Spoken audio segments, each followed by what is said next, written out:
Bienvenue sur cette session de recherche consacrée à de nouveaux outils de recherche documentaire. Nous allons voir ensemble cette fois-ci ce qu'est un moteur académique. Alors un moteur académique, comme son nom l'indique, est dédié à la recherche, au savoir, à la pédagogie. La présentation de ces outils est, on va le voir ensemble, un petit peu différente des moteurs classiques tels que Google. C'est évidemment celui auquel on pense le plus. Et la présentation des résultats est donc différente, sachant tout de même que les équations de recherche vont être formulées sensiblement de la même manière. Alors on va rentrer dans le vif du sujet, on va en prendre quelques-uns. Je vous propose peut-être de commencer par le plus connu, qui s'appelle Google Scholar. Donc Google Scholar, S-C-H-O-L-A-R. Que l'on peut consulter sur place, qui comporte à peu près 390 millions de documents au moment où je vous parle. Donc c'est quand même pas mal. Même principe que Google, on va utiliser les petites astuces. Je vous disais que le fonctionnement a quelques variantes, mais il y a aussi des similitudes. Et notamment par rapport à Google, je vous incite fortement à utiliser les guillemets par exemple. Si nous avons un auteur, je vais en prendre un très connu à l'IFSI, par exemple, Alexandre Manoukian, eh bien, vous voyez, je le mets entre guillemets. Alors, les résultats peuvent vous paraître assez modestes, mais au moins, je suis sûr que le mot Alexandre sera collé à Manoukian. Parce que le principe des moteurs, c'est que ça fonctionne avec des petits robots, qu'on appelle des bots, et les bots, parfois, restituent des informations un peu étranges. Et avec cette expression entre guillemets, on oblige les bots en quelque sorte à afficher uniquement ce prénom suivi de ce nom. Sinon j'aurais pu avoir Alexandre quelque chose et Bidule Manoukian. Donc là je suis sûr que les deux mots sont collés. Alors évidemment on peut faire ce genre de choses avec des expressions plus connues, très classiques dans le domaine de la santé, relations soignant-soigné. Vous voyez, j'ai moins de résultats. Je vais le faire sans guillemets. Alors là, il ne va pas me les enlever, évidemment, c'est toujours comme ça. Voilà. Sans guillemets, j'ai 9910. Avec guillemets, donc j'oblige les bots à me coller tous les mots. 7960. Bon, il n'y a pas un différentiel monstrueux. Mais en tout cas, la présentation, vous voyez, est complètement différente de Google classique. J'ai bien cette notion de rigueur scientifique. J'ai un affichage en vert des auteurs, par exemple. J'ai la source, par exemple pour mon premier document, bulletin de l'Académie. J'ai l'année, j'ai le nom de l'éditeur Elsevier. Et on a la typologie des documents. Vous avez PDF, HTML, donc c'est-à-dire une page web. On a aussi ces options que vous voyez en dessous, la petite étoile enregistrée. Sert à créer en quelque sorte des marque-pages, à se créer une bibliothèque virtuelle. Vous avez en haut à droite sur la page Ma bibliothèque. Alors on peut toujours se connecter, même chose en haut à droite, vous avez des options de connexion, donc tout le monde peut avoir un compte Google assez facilement, ne serait-ce que par Gmail. Et donc à partir de ça, une fois que vous êtes connecté, vous pouvez vous créer comme ça une bibliothèque virtuelle, donc je trouve ça plutôt sympa. On a un système de filtre sur la gauche, avec d'autres options, vous voyez, inclure les citations, inclure les brevets, ça ne nous concerne pas. On a des options de date, et puis créer l'alerte. Si vous trouvez un site intéressant, vous pouvez le suivre. C'est un peu le principe des flux RSS en quelque sorte. Là, dès que vous aurez une mise à jour qui va s'opérer sur un site, vous allez recevoir une alerte. Voilà. Donc voilà un petit peu comment se présente Google Scholar, avec cette notion de rigueur d'affichage, quelque chose qui est beaucoup plus carré, beaucoup plus visuel et qui s'affranchit de certaines infos polluantes de Google maison mère en quelque sorte. On n'a pas de sponsoring, de liens commerciaux, ce genre de choses qui nous fait perdre beaucoup de temps sur Google. Voilà pour Google Scholar, je vous laisserai tenter des recherches à votre tour. On va aller voir ensemble un deuxième outil assez connu et qu'on apprécie beaucoup au CDI, ça s'appelle Best Search, qui est un outil un peu plus hybride, c'est pas tout à fait un moteur académique classique, il va notamment sur le web caché et il est beaucoup en lien avec les bases de données qui feront l'objet d'une autre vidéo à part entière. Donc on va aller sur Best Search.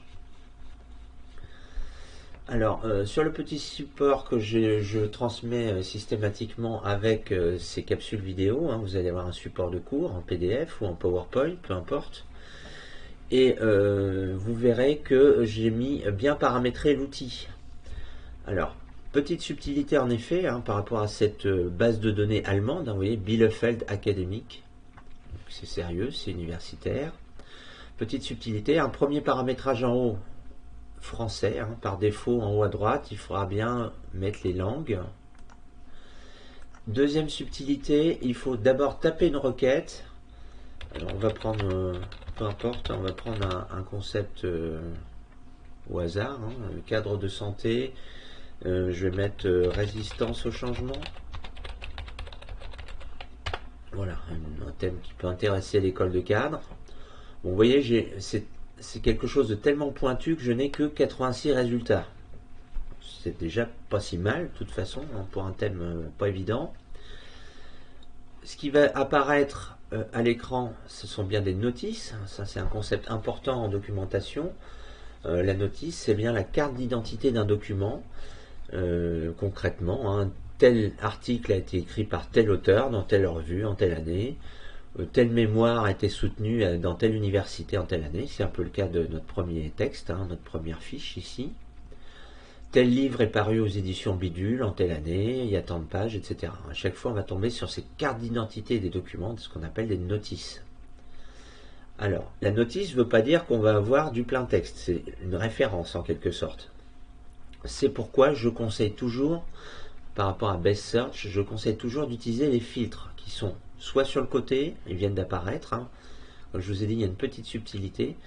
Je tape d'abord ma requête et après j'ai les filtres à définir sur le côté ou alors tout en bas, hein. Ça peut arriver aussi que ce soit tout en bas de votre première page de résultat.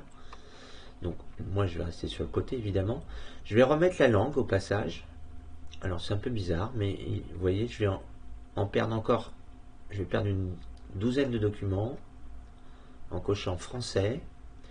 Et donc, je vous ai dit que les notices, elles ne sont pas en plein texte, hein, ce sont des références de documents. Sauf, évidemment, si je paramètre ici au niveau de accès, je vais prendre accès libre. Vous voyez, j'en ai plus que 37. Ce qui peut paraître peu, mais au moins, l'intérêt de la chose, c'est que je peux les consulter directement en ligne. Alors là, j'ai pris un exemple très pointu, mais j'aurais pu avoir quelque chose de beaucoup plus large. On va faire cadre de santé, tout simplement. Et là, on va basculer sur 14 000 résultats. Hein. À quoi ça me sert d'avoir des milliers de résultats si je ne peux pas consulter les textes directement chez moi? Je vais m'évertuer à essayer de retrouver des choses parfois compliquées. Il va falloir que je fasse le tour de certains centres de doc. Donc là, au moins, je sais que je peux les lire directement. On en prend un au hasard. Donc celui-là, il est sur un répertoire qui s'appelle Dumas. Donc on sait que là, c'est tous les mémoires qui sont enregistrés. Et donc, vous voyez, sur la droite, je vais bien avoir mon mémoire étudiant. On sait que c'est bien issu d'un IFCS. Hein. Voilà. Donc on peut, comme ça, directement depuis Best Search, en sélectionnant Open Access. On peut, évidemment, là, vous voyez, je peux cocher d'autres choses. Hein. Je peux filtrer par date. Je peux filtrer par type de document, si je veux que des articles généraux, que des mémoires étudiants, etc. Des extraits d'ouvrages. On peut filtrer encore. Hein. C'est parce que là, 14 000, évidemment, je vais y passer beaucoup de temps. C'est même injouable, hein, pour être honnête. Et donc, voilà ce qu'on peut dire sur Best Search, avec cette richesse hein, qu'on voit tout de suite ici, hein, 313 millions de documents en ligne, dont on va dire à peu près 30 à 40% en plein texte. Plutôt sympa. Voilà, je vous inviterai à regarder sur le support. Il y a d'autres moteurs académiques de ce type qui fonctionnent à peu près tous de la même façon. On en a des francophones, des anglophones. Hein. Je pense également à Isidore. Alors on peut faire un petit tour sur Isidore très rapidement. Moteur académique. J'aurais pu mettre l'adresse directement. Hein. Isidore Sciences, voilà. Alors, comme vous le voyez également, hein, tout est précisé. On est bien plutôt sur un domaine de sciences humaines et sociales. 10,4 millions de documents, avec les mêmes options que la plupart des moteurs académiques. Là, j'ai une option de recherche avancée. Et donc, on peut, même chose, interroger sur différents champs, des mots-clés, des auteurs, etc. Et on peut croiser ces fameux opérateurs logiques qui sont souvent évoqués en documentation. On appelle ça des opérateurs booléens, le et, le ou et le sauf. Bon, peu importe. Donc on est toujours sur le même principe qu'il faut s'approprier ce genre d'outils, il faut s'entraîner régulièrement et ne pas arriver au moment, j'allais dire, d'un mémoire de fin d'études, qui est le cas le plus fréquent. Il ne faut pas attendre d'être dans le mémoire de fin d'études pour découvrir ou redécouvrir ce qui est vu là aujourd'hui. Entraînez-vous dès que possible, regardez un petit peu comment sortent les documents, ce qui s'affiche, et déjà vous serez mieux armé le jour J pour le principal devoir, le plus important pour vous, pour votre cursus. Voilà, donc je vous laisse vous entraîner avec également d'autres outils que j'ai mis à votre disposition. Voilà, à bientôt au CDI.